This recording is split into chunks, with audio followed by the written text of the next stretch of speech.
तो हमने अभी देखा कि इंडिविजुअल को, एचयूएफ को, एओपी, बीओआई, एजीपी, अगर ये लोग ओल्ड स्कीम में रहते हैं तो इनके पास तीन टाइप्स ऑफ स्लैब हैं एज वाइज। अगर आप सुपर सीनियर सिटीजन है तो आपको 5 लाख रुपए तक की एग्जेम्पशन मिल जाएगी। अगर आप सीनियर सिटीजन है तो आपको 3 लाख रुपए तक की बेसिक एग्जेम्पशन लिमिट मिल जाएगी।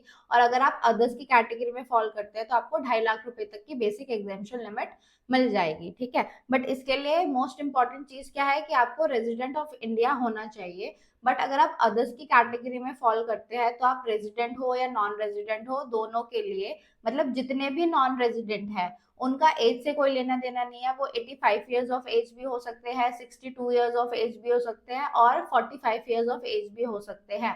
तो नॉन रेजिडेंट के लिए हमको एज स्पेसिफिक उस पर नहीं जाना है। सारे non resident senior, non resident citizen के लिए अपने पास अदर्स का ही स्लैब आता है। ठीक है, तो आइए अब हम ये पढ़ते हैं कि अपने पास न्यू स्कीम में क्या है रेट्स। न्यू स्कीम में हमारे पास for in new scheme individual, HUF, AOP, BOI, AGP, इन लोगों के लिए हम पढ़ रहे हैं न्यू टैक्स रिजीम, या फिर ऐसे लिख लीजिए,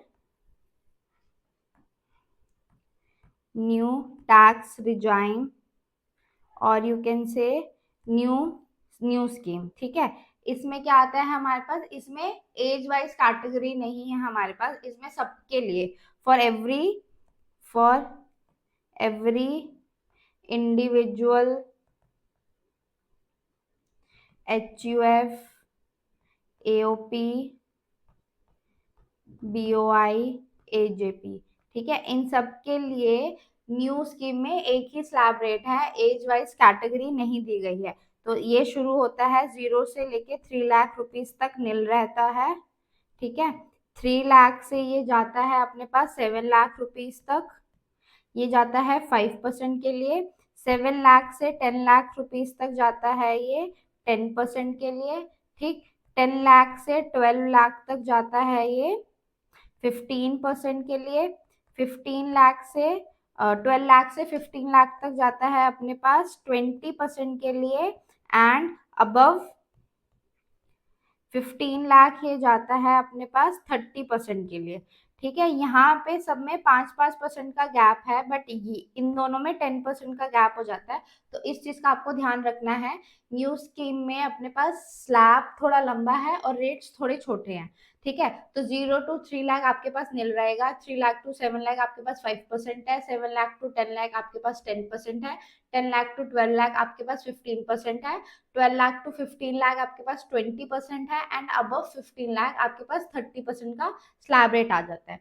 ठीक है, अब हमने इसमें ये नहीं देखना है कि आप सुपर सीनियर सिटीजन है, सीनियर सिटीजन है, या अदर्स की कैटेगरी में है, रेजिडेंट है, नॉन रेजिडेंट है, क्या है, सबको इसमें एक ही स्लैब रेट मिला है फॉर एवरी वन। ठीक है, डिस्पाइट हिज और हर एज। ठीक है, आपकी एज कोई भी हो सकती है, वेदर रेजिडेंट और नॉन रेजिडेंट, रेजिडेंट और नॉन रेजिडेंट। ठीक है, individual, HUF, AOP, BOI, AGP, इन सब लोगों के लिए ये वाला ही स्लैब रेट लगेगा अगर वो न्यू स्कीम में शिफ्ट करते हैं। ठीक, तो इनको ये वाला स्कीम, ये वाला टैक्स रेट फॉलो करना पड़ेगा। ठीक है, अब हम जानते हैं, इसके बाद हमने स्लैब तो देख लिया कि आपको ओल्ड स्कीम में क्या स्लैब है, आपको न्यू स्कीम में क्या स्लैब है। इसके बाद हम जानते हैं कि रिबेट कितनी है। रिबेट रिबेट मिलती है अंडर सेक्शन 87A। ठीक है, रिबेट ओल्ड स्कीम में भी है और न्यू स्कीम में भी है। हम धीरे धीरे दोनों को, मैं आपको पैरेलली समझा देती हूँ। इन ओल्ड स्कीम, ठीक है, और इन न्यू स्कीम, तो आपको थोड़ा डिफरेंस भी समझ में आ जाएगा कि दोनों में फर्क क्या है। ठीक है, in old scheme and in new scheme. अगर मैं ओल्ड स्कीम की बात करूं, इफ मेरी income, if the total income does not exceed 5 lakh rupees, ठीक है, then the rebate under section 87A will be granted। मतलब अगर मेरी टोटल टोटल इनकम की बात हो रही है यहाँ पे, टोटल इनकम की, ठीक है। अगर मेरी टोटल इनकम 5 लाख रुपए तक है तो मुझे रिबेट मिल जाएगी अंडर सेक्शन 87A। तो अब रिबेट मिलेगी कैसे? Rebate equals to tax liability, जो मेरी टैक्स लाइबिलिटी निकलेगी मेरी इनकम पे, और ₹12,500, विच एवर इज लोअर, ठीक है, विच एवर इज लोअर। तो इन दोनों में से जो भी अमाउंट लोअर होगा उसकी मुझे रिबेट मिल जाएगी। और सेम ऐसे ही न्यू स्कीम में क्या जाता है, total income does not exceed ₹7 lakh, ठीक है। अगर मुझे 7 लाख तक की टोटल इनकम रहती है न्यू स्कीम में तो मुझे रिबेट मिल जाएगी। तो रिबेट कितनी होगी? Rebate under section 87A will be tax liability और ₹25,000 विच एवर इज लोअर। तो इसमें यहाँ पे 12,500 है, यहाँ पे मेरा ₹25,000 का अमाउंट हो जाता है रिबेट का। मतलब न्यू स्कीम में मेरा रिबेट 25,000 से ज्यादा नहीं जा सकता, और ओल्ड स्कीम में मेरा रेट 12,500 से ज्यादा नहीं जा सकता, ठीक है। ये फर्क है दोनों रिबेट्स में, ओल्ड स्कीम और न्यू स्कीम की रिबेट में। न्यू स्कीम में हमारे पास एक और चीज आती है कि सपोज कीजिए आपकी इनकम 7 लाख से थोड़े से ही रुपए ज्यादा हुई है, क्योंकि 7 लाख तक तो आपको रिबेट मिल जा रही है, ठीक है। तो अगर आपकी इनकम 7 लाख, मान लीजिए 15,000 रुपए होगी, 7,15,000 रुपए, तो पहले तो मेरे पास बिल्कुल भी टैक्स लाइबिलिटी नहीं था।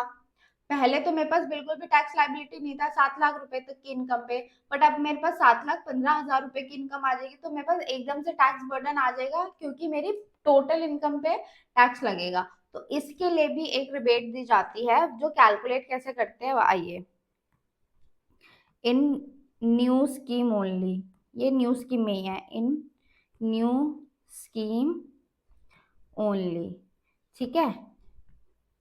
If income is more than ₹7 lakh, ठीक है, then there then there then there is rebate if conditions are satisfied। Condition क्या सेटिस्फाई करनी है आपको? आपका स्टेप्स, 3 स्टेप्स इन्वॉल्व है, स्टेप्स इन्वॉल्व, ठीक है। आपको 3 स्टेप्स निकालने हैं, उसके बाद आपको पता चल जाएगा कि आपको रिबेट मिलेगी अगर आपकी इनकम मोर देन 7 लाख होती है तो, ठीक है। जो हमने 87A के रिबेट की बात करी है, वहां पे क्या बात करी है कि इनकम 7 लाख रुपए से ज्यादा नहीं है फॉर न्यू स्कीम। बट यहाँ पे बात हो रही है कि अगर आपकी इनकम 7 लाख से बढ़ जाती है तब भी आपको रिबेट मिल सकती है। बट वो कौन से केसेस होंगे, कंडीशन क्या है, तो उसके लिए अपन को स्टेप्स देखने हैं। तो पहला स्टेप क्या है अपने पास, टोटल इनकम। टोटल इनकम में से आपको माइनस करना है ₹7 लाख, ठीक है। इसका एक एग्जाम्पल भी कर लेंगे अपन। सेकंड पॉइंट आता है इसमें, compute tax liability on total income, ठीक है। ये अपना, ये ए हो जाता है अपना, ये बी हो जाता है, ठीक।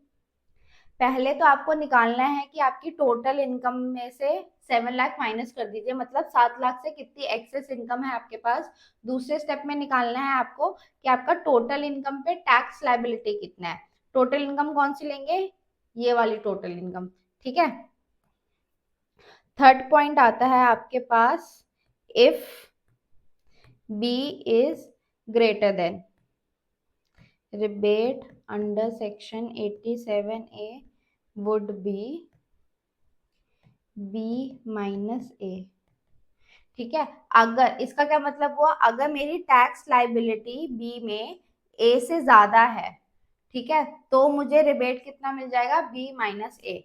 फॉर से लेट्स एग्जाम्पल इसका लेते हैं हम, क्योंकि एग्जाम्पल के बिना समझ नहीं आएगा। एग्जाम्पल में सपोज कीजिए टोटल इनकम कितनी है मेरी, टोटल इनकम इज 7,12,000, ठीक है।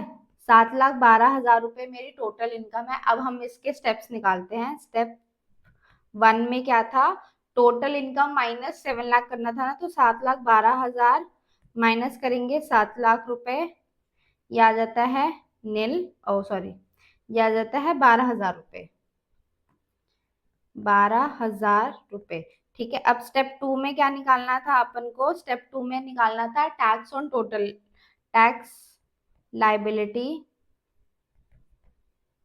ऑन 7,12,000 रुपए, ठीक है। न्यू स्कीम के अकॉर्डिंग हमको टैक्स निकालना है, तो देखिए 0 to 3 लाख मेरा हो जाएगा नील, ठीक है।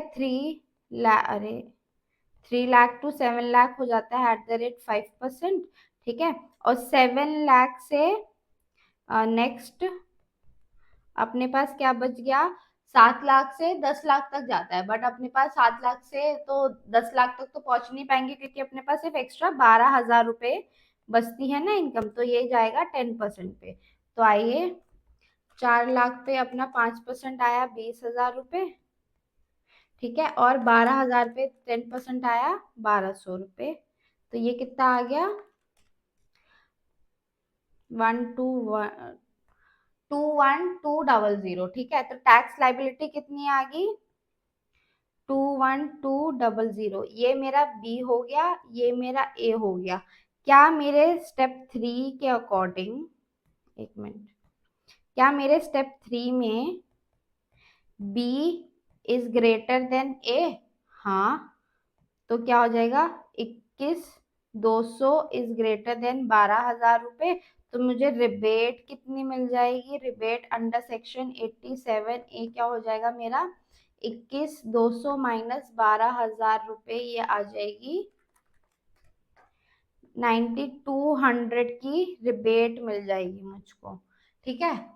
तो ये रिबेट कैसी रिबेट है मेरी, अगर मेरी इनकम 7 लाख रुपए से थोड़ी सी ज्यादा हो जाती है, तो उस केस में मेरे को रिबेट दी जा रही है, और ये सिर्फ न्यू स्कीम में ही रिबेट मिल रही है हमको, ठीक है। इस चीज का आपको बहुत ध्यान रखना है कि ये वाला जो कैलकुलेशन है, ये जो हमने स्टेप्स करे हैं, ये सिर्फ न्यू स्कीम के लिए है, न्यू स्कीम ओनली, ठीक। क्वेश्चन में आपको न्यू स्कीम भी बोल सकते हैं, या फिर न्यू टैक्स रिजाइम भी बोल सकते हैं, और न्यू स्कीम तो अब अपनी डिफॉल्ट स्कीम भी हो गई है, तो न्यू स्कीम को ही डिफॉल्ट स्कीम भी बोला जाता है, तो आपको क्वेश्चन में डिफॉल्ट स्कीम भी लिखा आ सकता है। आइए अब हम स्टार्ट करते हैं कि सरचार्ज क्या होता है। सरचार्ज होता है टैक्स ऑन टैक्स, इसको क्या बोलते हैं, टैक्स ऑन टैक्स, ठीक। अब ये लगता कैसे है, इसके लिए हमें देखना होता है कि हमारी इनकम कितनी है, उसके हिसाब से हम सरचार्ज का रेट लगाएंगे, ठीक। अब हम वही सेम चीज करते हैं कि ओल्ड स्कीम में क्या है और न्यू स्कीम में क्या है, मैंने साइड बाय साइड आपके लिए कंपैरिजन कर रखा है, ताकि आपको रेट्स ध्यान में रहे कि ओल्ड स्कीम में कितना फर्क है और न्यू स्कीम में कितना फर्क है, ठीक है। तो सपोज कीजिए हम पहले ओल्ड स्कीम का डिस्कस कर लेते हैं। अगर आप ओल्ड स्कीम में हैं तो आपके पास ये वाला सरचार्ज का स्लैब आएगा, स्लैब नहीं आएगा, बट आपको हाँ इनकम इस अकॉर्डिंग देखनी है। अगर आप न्यू टैक्स रिजाइम में है तो आपको इस पे ध्यान देना है, ठीक। क्वेश्चन में लिखा होगा आपका कौन एसएससी जो है वो कौन सा टैक्स रिजाइम में जा रहा है, उस अकॉर्डिंग आपको देखना पड़ेगा। तो अगर हम ओल्ड टैक्स रिजाइम में जाते हैं तो इसमें क्या है कि अप टू 50 लाख जो है उस पर कोई भी सरचार्ज नहीं लगेगा। अगर मेरी इनकम 50 लाख रुपीज तक है तो उस पर कोई सरचार्ज नहीं लगेगा, ठीक। अगर मेरी इनकम 50 लाख रुपीज से बढ़कर 1 करोड़ के बीच में है तो मुझ पे सरचार्ज 10% लगेगा। मतलब यहाँ पे 50 लाख क्या आ रहा है, 50 लाख 1 रुपया भी अगर आपकी इनकम हो जाती है तो आप इस वाले स्लैब में आ जाएंगे। तो अगर मेरी इनकम 50 लाख 1 रुपीज से 1 करोड़ तक के बीच में है तो मुझे 10% ऑफ सरचार्ज लगेगा। पर ये 10% लगेगा किसका, जो मेरी इनकम पे जो टैक्स आया होगा उसका 10% मुझ पे सरचार्ज लगेगा, ठीक है। नेक्स्ट आता है हमारे पास कि 1 करोड़ से अगर 2 करोड़ तक मेरे पास इनकम है तो मेरे पास 15% ऑफ द टैक्स सरचार्ज लगेगा। हमको स्लैब में यहाँ पे इनकम देखने की हमारी टोटल इनकम फॉल कहाँ कर रही है, और जो रेट है सरचार्ज का वो हमें टैक्स के ऊपर लगाना है। तो ये ध्यान रखिएगा आप, ठीक है। ये टैक्स अमाउंट नहीं है, ये हमारी इनकम है कि हमारी इनकम इतनी है, और जो रेट लगेगा सरचार्ज का वो हमारा टैक्स के ऊपर लगेगा, ठीक। नेक्स्ट आता है हमारे पास 2 करोड़ से 5 करोड़ रुपए का स्लैब, कि अगर मेरी इनकम 2 करोड़ से 5 करोड़ रुपए तक है तो मुझे 25% ऑफ द टैक्सेस सरचार्ज के रूप में देना पड़ेगा। अगर मेरी इनकम 5 करोड़ से ऊपर आती है तो मेरे पास 37% सरचार्ज लगेगा, ठीक। अब न्यू स्कीम में आते हैं। न्यू स्कीम में क्या फर्क है? न्यू स्कीम में ये भी सेम है, ये भी सेम है, ये भी सेम है, मतलब 15% तक तो मेरा सरचार्ज न्यू स्कीम और ओल्ड स्कीम दोनों में सेम है। बट न्यू स्कीम में फर्क कहाँ आ रहा है कि अगर मेरी इनकम 2 करोड़ से ज्यादा हो जाती है तो मुझे 25% ऑफ द सरचार्ज देना है, बट यहाँ पे 37% वाला स्लैब नहीं है न्यू स्कीम में, ठीक है। तो यहाँ पे अबव 5 करोड़ मुझे 37% 37% सरचार्ज देना था टैक्स के रूप में, बट यहाँ पे मुझे 37% का रेट नहीं लगेगा, यहाँ पर 25% पर ही स्टॉप हो जाएगा, ठीक। ठीक है। अब इसमें कुछ नई बात आती है, एक इम्पॉर्टेंट बात, वो मैं आपको बता देती हूँ। इनहैंस सरचार्ज की बात होती है, इनहैंस्ड सरचार्ज। इनहैंस सरचार्ज किसे बोला जाता है? 25% और 37% को, और न्यू स्कीम में 25% को। तो इनहैंस सरचार्ज जो है इज नॉट एप्लीकेबल,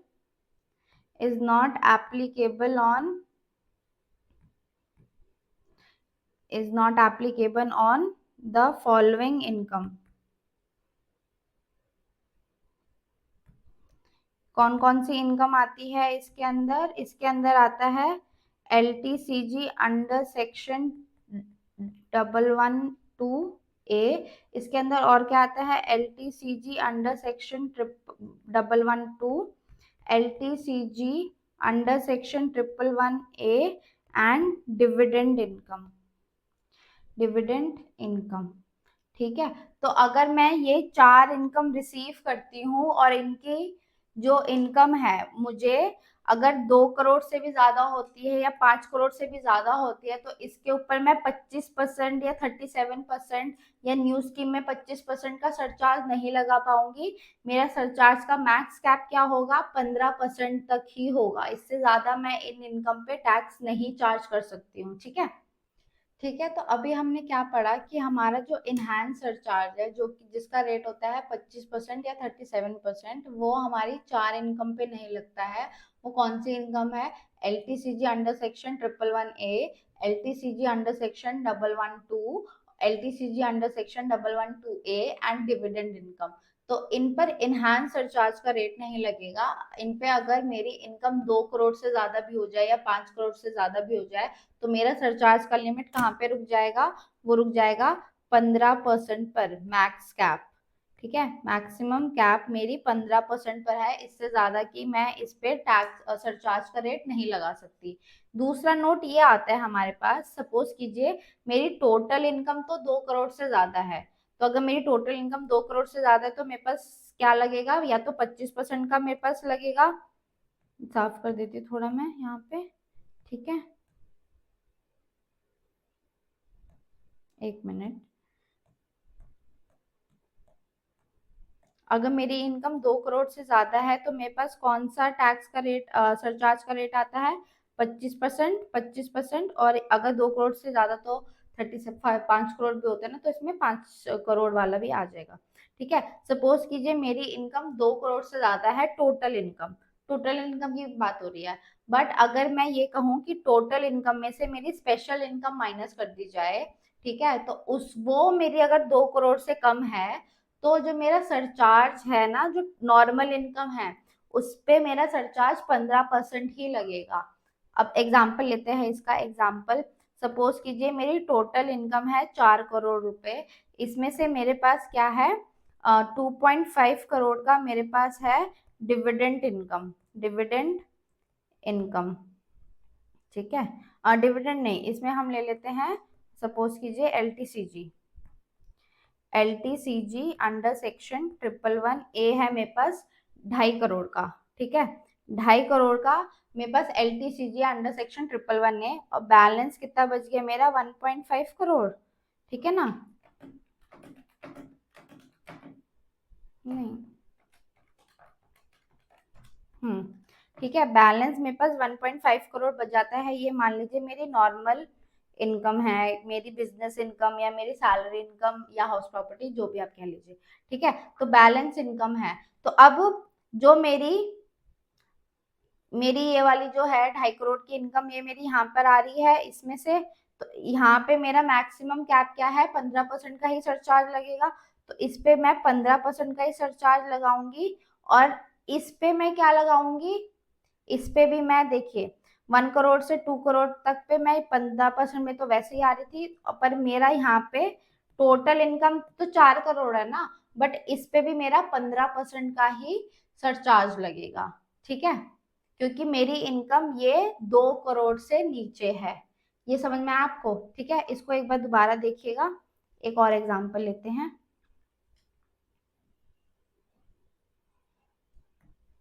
एग्जाम्पल एक और लेते हैं। सपोज कीजिए मेरी इनकम है 4.75 करोड़।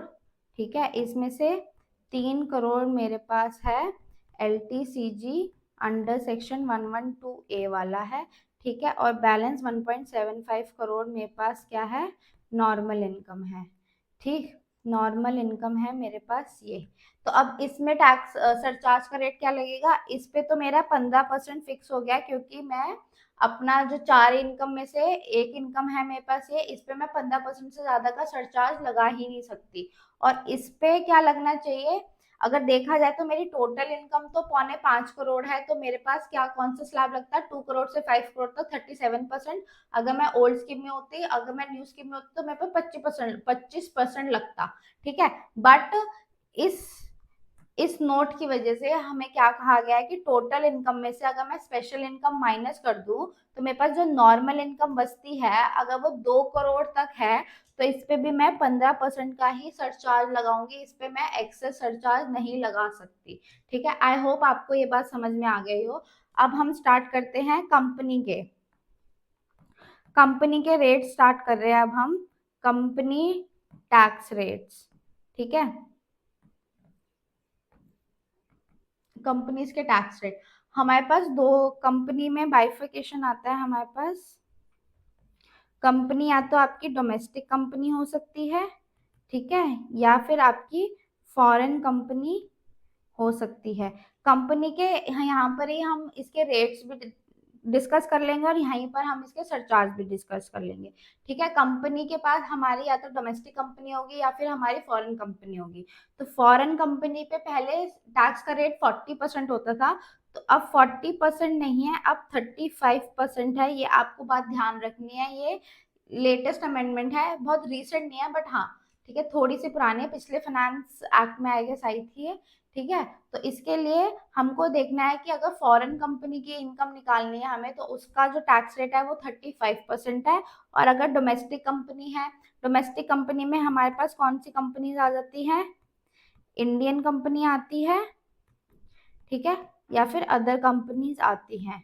ठीक है, ये दो कंपनी आती है। इन पे टैक्स रेट क्या लगता है अपना, या तो 25% लगता है, या फिर अपना 30% लगता है। ये कैसे डिसाइड करेंगे कि 25% लगना है या 30% लगना है, अगर मेरा प्रिसीडिंग प्रीवियस ईयर, मतलब अगर मैं 24-25 के लिए देखूं, तो मुझे प्रिसीडिंग प्रीवियस ईयर कौन सा होगा मेरा, 22-23, मतलब 2 साल पीछे। 24-25 का क्या होगा, एक मिनट, 24-25 का होगा 23-24 और 22-23। ठीक है, हाँ ठीक है। तो इस साल का मुझे अपना टर्नओवर देखना, अगर मेरा टर्नओवर 400 करोड़ से ज्यादा है, ठीक है, मोर देन है मेरा, तो मुझे 30% का टैक्स रेट लगेगा। अगर मेरा टर्नओवर 400 करोड़ तक है, तो मेरे को 25% ऑफ द टैक्स रेट लगेगा मेरी इनकम पे। ठीक है, ऐसे डिसाइड करना है। तो फॉरेन कंपनी का जो टैक्स रेट्स है वो दो कंपनीज के में देखना है आपको, डोमेस्टिक कंपनी में और फॉरेन कंपनी में।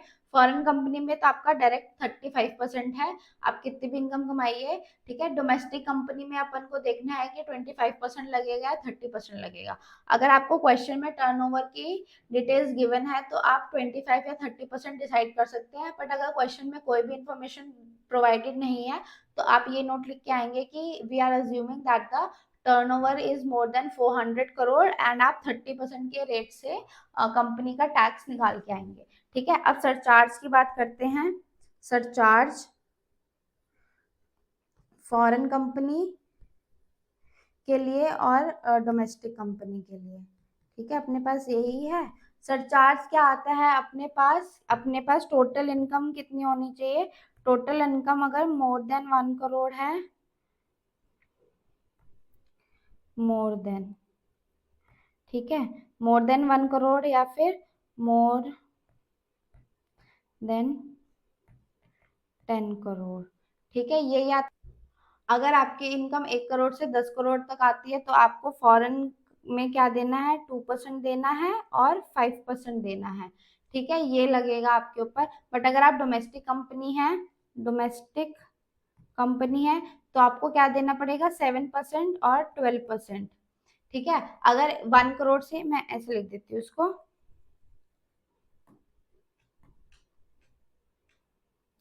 1 करोड़ से लेके 10 करोड़ तक, ठीक है, अबव 10 करोड़, अबव 10 करोड़, ठीक है, up to 1 crore, no surcharge, ठीक है। 1 करोड़ तक कोई सरचार्ज नहीं है। अगर आपकी इनकम 1 करोड़ से ज्यादा होती है और 10 करोड़ तक होती है तो आपको फॉरेन कंपनी में 2% देना है, और अगर 10 करोड़ से ज्यादा होती है तो 5% देना है। इन दोनों मतलब 2 + 5 आपका 7 हो जाता है और 7 + 5 आपका 12 हो जाता है। आप इस तरीके से भी याद कर सकते हैं सरचार्ज के रेट्स, अगर आपको थोड़ा कंफ्यूजन होता है, ठीक है।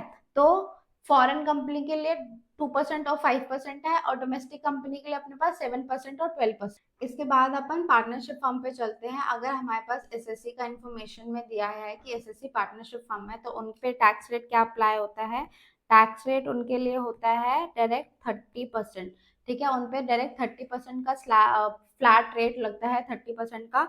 और उन पे सरचार्ज क्या लगता है, सरचार्ज कब लगता है, इफ इनकम इज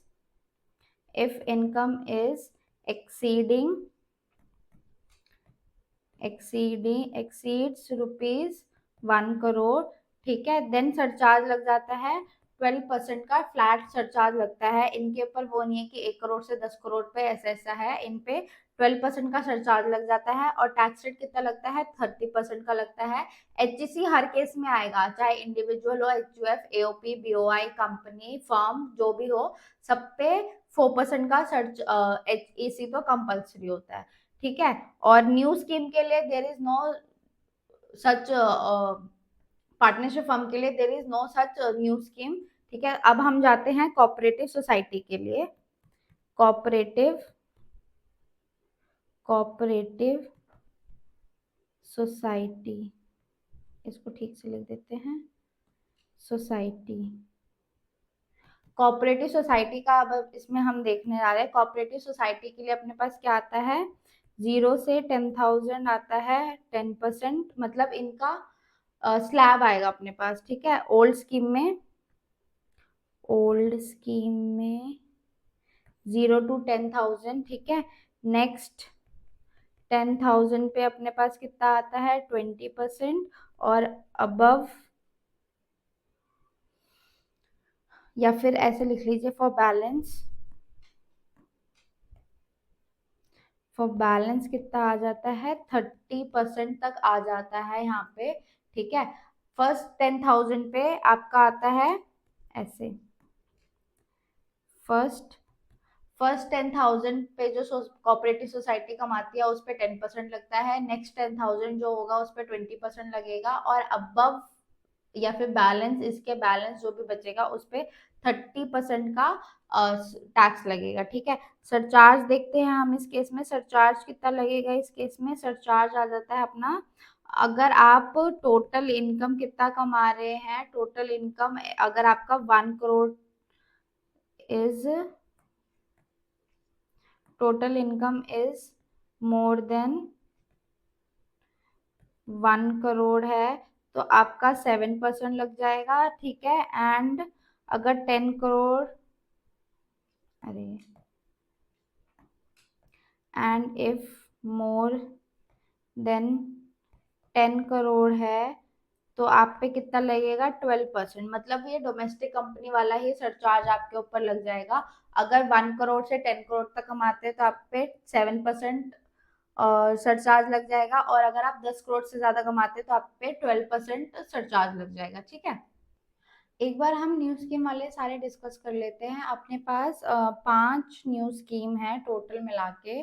ठीक है, दो अपनी कंपनीज के लिए है, एक इंडिविजुअल के लिए है 115 BAC, दो अपनी कोऑपरेटिव सोसाइटी के लिए। ठीक है, पार्टनरशिप फर्म या LLP के लिए अभी अपने पास न्यू स्कीम में कोई टैक्स रेट्स नहीं आए हैं। कंपनी वाला जो है वो अभी हमारे सिलेबस में नहीं है। जो 115 BAC जो इंडिविजुअल के लिए, ये हमने ऑलरेडी स्लैब डिस्कस कर लिया है। जो हमारा कोऑपरेटिव सोसाइटी का स्लैब जो न्यू स्कीम में रेट है, अगर कोई भी कोऑपरेटिव सोसाइटी, अगर मैन्युफैक्चरिंग कोऑपरेटिव सोसाइटी है तो उस पर 15% का फ्लैट टैक्स रेट लग जाएगा, 10% का सरचार्ज लगेगा जो कि कंपल्सरी होगा, और अपने पास 4% का HEC तो लगता ही है। तो टोटल मिला के 17.16 हो जाता है। और सेम अगर आप अदर कोऑपरेटिव सोसाइटी हो, अगर आप मैन्युफैक्चरिंग में नहीं हो, तो 15% की जगह यहाँ पे 22% हो जाएगा। 10% आपका सरचार्ज फिक्स है न्यू स्कीम में, और 4% आपका HEC हो जाएगा। तो जैसे कि कोऑपरेटिव सोसाइटी के जो रेट्स है वही कंपनी के लिए भी है, अदर कंपनी या फिर मैन्युफैक्चरिंग कंपनी के लिए। ठीक है, तो ये अभी हमारे सिलेबस में इतना है नहीं, जितना था हमने डिस्कस कर लिया। अब हम अपने क्वेश्चंस की तरफ जाते हैं। ठीक है, अपने पास 2-3 छोटे छोटे टॉपिक्स बचते हैं, पहले वो कवर कर लेते हैं, फिर हम क्वेश्चंस की तरफ बचेंगे। एक आता है मार्जिनल रिलीफ का पॉइंट, मार्जिनल रिलीफ। ठीक है, मार्जिनल रिलीफ क्या होता है। सपोज कीजिए मेरी इनकम अभी तक 50 लाख रुपीज के अंदर अंदर ही थी, बट अब सडनली मेरी इनकम 51 लाख रुपीज हो जाए। तो पहले तो 50 लाख रुपए तक तो मुझ पे सरचार्ज लग ही नहीं रहा था, बट सडनली अब मुझ पे सरचार्ज भी लग जाएगा। तो इस केस में क्या होगा, हो सकता है कि मेरी इनकम इतनी ना बढ़ी हो जितना मेरे टैक्सेस बढ़ जाएंगे। तो अगर मेरे टैक्सेस ज्यादा है मेरे इनकम से, मेरी इनकम में जितना इंक्रीमेंट हुआ है, मेरी इनकम तो कम अमाउंट से बढ़ी है पर मेरे टैक्सेस ज्यादा बढ़ गए हैं, तो इस केस में हम मार्जिनल रिलीफ का कंपटीशन करेंगे। तो जैसे क्वेश्चन आएगा तो हम मॉड्यूल के थ्रू वो क्वेश्चन अटेम्प्ट कर लेंगे। ठीक है, तो उसको हम उस कॉन्सेप्ट को उसी के साथ सीख लेंगे। एक पॉइंट आता है कि अनडिस्क्लोज्ड इनकम है आपके पास, अनडिस्क्लोज्ड, अनडिस्क्लोज्ड इनकम, ये इस पे अपना टैक्स रेट क्या लगता है, 60% का टैक्स रेट लगता है, प्लस अपना इसमें क्या लगता है, और 60% का तो अपने ऊपर टैक्स रेट लगता है, टैक्स रेट जो अपना फिक्स रहता है। उसके बाद अपना 25% इस पे सरचार्ज लगता है। ठीक है, और इसके बाद अपने पास यहाँ पे 4% का HEC लगता है, HEC।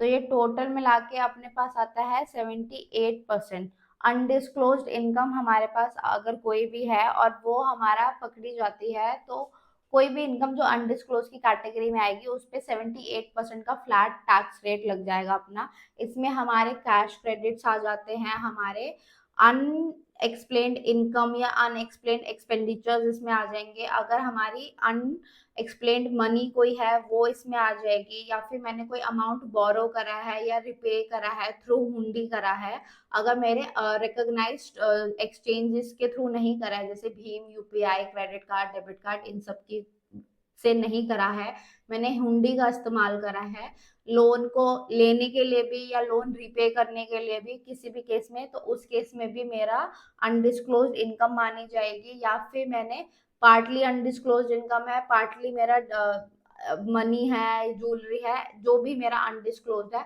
उन सब पे मेरा 78% का टैक्स रेट लग जाएगा। ठीक है, तो आपको क्वेश्चन आएगा कि क्या ये इनकम जो है वो अनडिस्क्लोज्ड इनकम मानी जाएगी या नहीं मानी जाएगी, और अगर मानी जाएगी तो उसके ऊपर क्या टैक्स रेट बताना है। तो आपको बताना है कि अगर वो कैश क्रेडिट है या फिर वो अनएक्सप्लेन्ड इनकम है, अनएक्सप्लेन्ड मनी है, कोई अनएक्सप्लेन्ड एक्सपेंडिचर है, या फिर अमाउंट जो एसएससी है उसने अमाउंट बोरो करा है या रीपे करा है थ्रू हुंडी करा है, या फिर पार्टली अनएक्सप्लेन्ड मनी है, पार्टली इन्वेस्टमेंट है, तो इस केस में आपको बताना पड़ेगा कि हाँ ये अनएक्सप्लेन्ड इनकम या अनडिस्क्लोज्ड इनकम में आएगी, और इस पे 78% का आपको टैक्स रेट लगेगा। ठीक है। एक लास्ट कॉन्सेप्ट जो बच रहा है हमारा इसमें वो है कि हिंदू अनडिवाइडेड फैमिली में आपके जैन भी आ जाते हैं, आपके सिख फैमिलीज भी आ जाती है, ये भी हिंदू अनडिवाइडेड फैमिली मानी जाती हैं अगर ये कोई हिंदू अनडिवाइडेड फैमिली की तरह फॉर्म हुई है। ठीक है। अब इसमें दो कॉन्सेप्ट चलते हैं, एक मिताक्षरा स्कूल ऑफ लॉ और एक दया भागा स्कूल ऑफ लॉ। मिताक्षरा में क्या होता है कि मिताक्षरा पूरे इंडिया में चलता है एक्सेप्ट वेस्ट बंगाल में। तो वेस्ट बंगाल में कौन सा चलता है, वेस्ट बंगाल में दया भागा चलता है। मिताक्षरा में क्या होता है, अगर आपका जो एचयूएफ है वो Mitakshara school of law follow करता है, तो उसमें जो भी इंसान या जो भी चाइल्ड पैदा होता है वो बाय बर्थ ही उसमें प्रॉपर्टी में राइट एक्वायर कर सकता है। मतलब अगर मेरा जो एचयूएफ है वो Mitakshara school of law follow करता है, तो उसमें जो भी बच्चा पैदा हुआ होगा या जो भी इंसान उसमें होगा, तो वो अपना राइट मांग सकता है, प्रॉपर्टी में हिस्सा मांग सकता है। ठीक है। चाहे अभी भी बुजुर्ग ओल्ड लोग जो है या फिर जो हेड ऑफ द फैमिली है वो है, उसके बावजूद भी जो छोटे बच्चे हैं या जो भी इंसान है वो अपना प्रॉपर्टी में अपना शेयर मांग सकता है। बट दया भागा में क्या होता है, दया भागा सिर्फ वेस्ट बंगाल में ही एप्लीकेबल होता है, वेस्ट बंगाल में ही माना जाता है, बाकी होल ऑफ इंडिया में मिताक्षरा माना जाता है। दया भागा में क्या कहा जाता है कि जब तक आपका हेड ऑफ द फैमिली या फिर आपके ओल्ड लोग अब जब तक हैं तब तक आप प्रॉपर्टी में डिवीजन नहीं मांगते हो, आप अपना राइट नहीं मांगते हो प्रॉपर्टी में। ठीक है। जब तक आपका हेड ऑफ द फैमिली है, यही बात आता है, आपसे डिफरेंस पूछ लिया जाएगा इसमें 2 या 3 मार्क्स के क्वेश्चन के लिए। तो हमने सारे कॉन्सेप्ट्स रिवाइज कर लिए, अब हम चलते हैं अपने क्वेश्चंस के ऊपर। ओके।